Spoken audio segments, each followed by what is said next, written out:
General, we have an unidentified object. It's moving erratically, vector is unstable. Get confirmation now.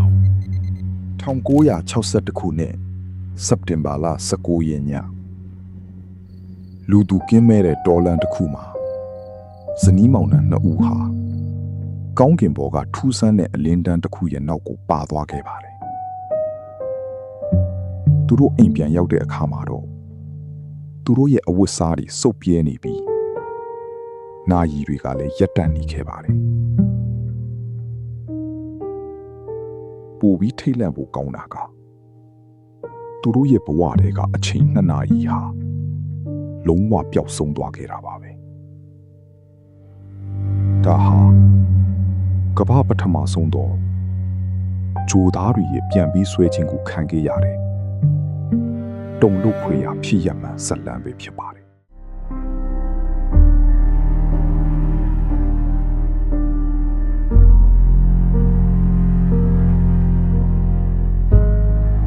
မင်္ဂလာပါခင်ဗျာကျွန်တော်တို့ရဲ့ Deep Insight မြန်မာမှာပြန်လည်ကြိုဆိုပါရစေဒီနေ့မှာတော့ကျွန်တော်တို့တခါမှမကြားဘူးသေးတဲ့ net shine နဲ့လျှို့ဝှက်ချက်တစ်ခုကိုစူးစမ်းသွားမှာပါအဲ့ဒါကတော့ The Betty and Barney Hill ပျောက်ဆုံးသွားသောအချိန်2နာရီရဲ့ပဟိတိပဲဖြစ်ပါတယ် Betty နဲ့ Barney တို့ဇနီးမောင်နှံဟာကနေဒါနိုင်ငံကနေအိမ်ကိုကားမောင်းပြီးပြန်လာခဲ့ကြပါတယ်ညတကောင်အချိန် New Hampshire ရဲ့တော်လန်တစ်ခုကိုရောက်တဲ့အခါကောင်းကင်ဘုံမှာကျဲတပွင့်လို့လေရင်တစင်းလို့နဲ့ထူးဆန်းတဲ့အလင်းတန်းတစ်ခု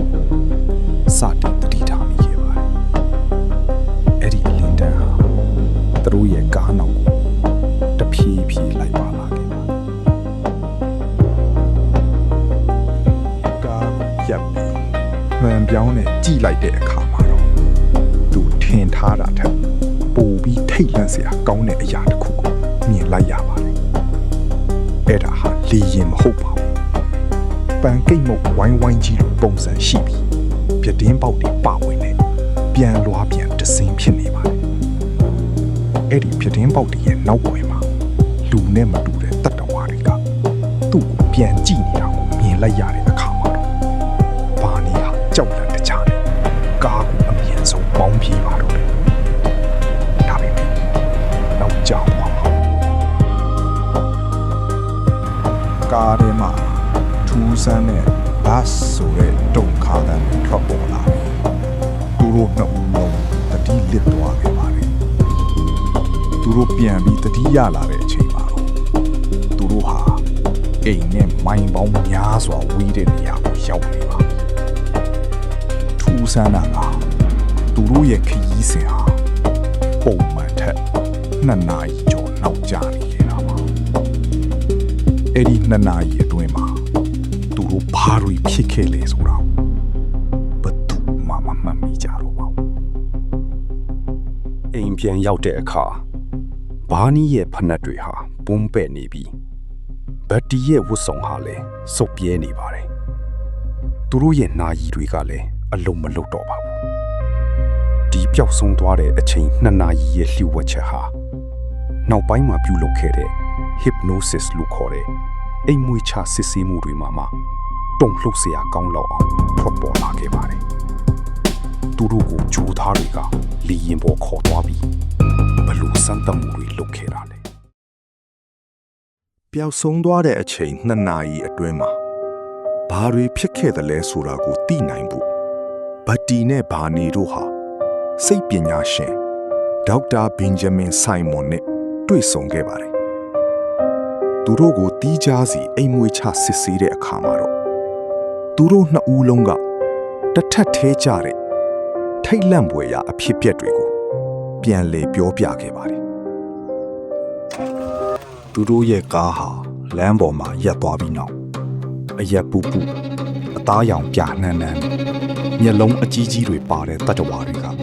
သူတို့ကိုဝိုင်းထားခဲ့ပါတယ်အဲ့ဒီနောက်သူတို့ကိုအလင်းတန်းတွေထွက်နေတဲ့ပြန်လွားပြန်ကြီးတွေကိုအတင်းအဓမ္မခေါ်ဆောင်သွားခဲ့ပါတယ်။ဘာနီကတော့ ကြောက်လန့်တကြားနဲ့မျက်လုံးတွေကိုအတင်းမှိတ်ထားခဲ့ပြီပဲဘတ်တီကတော့အားလုံးကိုမြင်တွေ့ခဲ့ရပါတယ်လေရင်ပေါ်မှာသူတို့ကိုတီးခြားအခန်းတွေထဲထည့်ပြီးစေးပိုက်ဆိုင်ရာစမ်းသပ်မှုတွေပြုလုပ်ခဲ့ပါတယ်ဘတ်တီရဲ့ပြောပြချက်အရအဲ့ဒီတတ္တဝါတွေဟာသူမရဲ့အရင်ပြစပင်းနဲ့လက်သေးတွေကိုစစ်ဆေးခဲ့တယ်သူမရဲ့ဖိုက်ထဲကိုလည်းရှည်လျားတဲ့အကြည့်တစ်ချောင်းနဲ့ထိုးသွင်းပြီးစမ်းသပ်ခဲ့တယ်လို့ဆိုပါတယ်အဲ့ဒီနောက်ဘတ်တီဟာအဲ့ဒီတတ္တဝါတွေရဲ့ခေါင်းဆောင်လို့ယူဆရသူနဲ့စကားပြောခဲ့ပြီးသူတို့ဘယ်ကလာသလဲဆိုတာကိုမေးခဲ့ပါတယ်အဲ့ဒီအချိန်မှာခေါင်းဆောင်ဖြစ်သူကသူမကိုကျေစုမြေပုံ Star Map တစ်ခု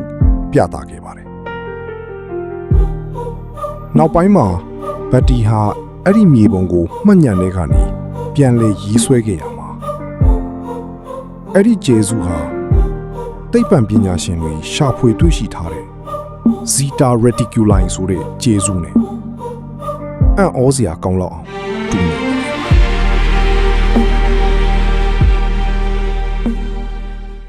ဒီဖြစ်ရဟာလူတွေရဲ့စိတ်ကူးရင်မှုတတ်တတ်ပဲလားဒါမှမဟုတ်တကယ်ကိုကြိုသားတွေရဲ့ပြန်ပြီးဆွဲခြင်းကိုခံခဲ့ရတာလား1960ဝန်းကျင်မှာဒီလိုအသေးစိတ်ကြတဲ့ကြိုသားပုံစံနေနဲ့ကျယ်စုမြေပုံတွေကိုဘတ်တီကဘလို့တည်နေခဲ့တာလဲမိတ်ဆွေတို့ရဲ့အမြင်တွေကိုကောမန့်မှာဆွေးနွေးပေးခဲ့ကြပါဦး